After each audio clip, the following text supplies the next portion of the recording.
અમદાવાદમાં કરોડો રૂપિયાની ગોલ્ડ અને ડાયમંડ છેતરપિંડીનો કૌભાંડનો પર્દાફાશ થયો છે। જમીન મકાન અને ગોલ્ડના મોટા પાયે વેપાર કરતો હોવાનું જણાવી અલગ અલગ જ્વેલર્સ પાસેથી કરોડો રૂપિયાના સોના હીરાના દાગીના મેળવી પરત ન આપ્યાનો આરોપ સામે આવ્યો। સમગ્ર મામલે આર્થિક ગુના નિવારણ શાખા એટલે કે EOWએ 4 આરોપીઓની ધરપકડ કરી છે। પોલીસે અનિલ ભીમાભાઈ વિમાણી, વિમ્મી અનિલભાઈ વિમાણી, વેદાંત અનિલભાઈ વિમાણી અને શિવમ ગઢવીને ઝડપી પાડ્યો છે। આ કેસમાં 4 કરોડ 45 લાખ રૂપિયાથી વધુની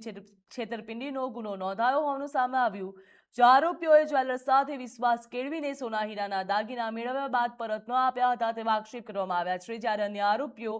રાજવી અનિલભાઈ વિમાણીની શોધખોળ હાલ પણ ચાલુ છે। ગુના નિવારણ શાખા ક્રાઇમ બ્રાન્ચ અમદાવાદ શહેર ખાતે અનિલ વિભાણી વિરુદ્ધમાં ગુનો દાખલ થયેલો છે। આ અનિલ વિભાણી વિરુદ્ધમાં અગાઉ પણ ગુનો દાખલ કરવામાં આવેલો હતો અને એ ગુનાના કામે ધરપકડ કરવામાં આવેલી હતી અને પ્રેસના માધ્યમથી આ આરોપી પકડાયેલો છે તેની માહિતી મળતા અન્ય ભોગ બનનારાઓ પણ પોલીસ ક્રાઇમ બ્રાન્ચ પાસે આવેલા હતા અને આ કામે જે ફરિયાદી છે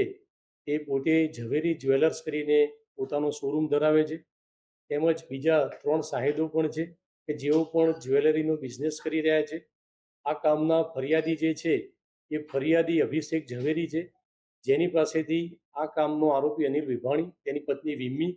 તેની દીકરી રાજવી, તેનો દીકરો વેદાંત અને આ જે દીકરી છે રાજવી, તેનો પતિ જે છે આ બધાએ ભેગા થઈ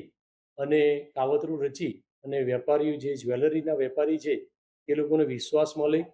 તેઓની પાસેથી સોનાના દાગીના તથા ડાયમંડના દાગીના કુલ 4 કરોડ 45 લાખ રૂપિયાના મેળવી લીધા અને તેને સામે જે એમને વળતર આપવાનું હતું તો તેઓએ પોતે બહુ મોટા બિલ્ડર છે, જમીન લેવેચનું મોટું કામ કરે છે, તેઓ ઝાંસો આપી વિશ્વાસમાં લઈ અને આ દાગીના લઈ અને રૂપિયા તેઓને ચૂકવેલા નથી। વારંવાર માગણી કરવા છતાં પણ એનકેન બહાના બનાવી આપતા ન હતા અને આ ગુનાના કામે ફરિયાદ લેવામાં આવેલી છે અને અનિલ વિભાણી, તેની દીકરી રાજવી ભાગી ગયેલ છે, તેનો દીકરો વેદાંત, તેની પત્ની વિમી અને જે જમાઈ છે શિવમ ગઢવી, તેઓની ધરપકડ કરવામાં આવેલી છે અને હાલમાં આ 4 આરોપી રિમાન્ડ ઉપર છે અને ગુનાની વધુ તપાસ ચાલુ છે।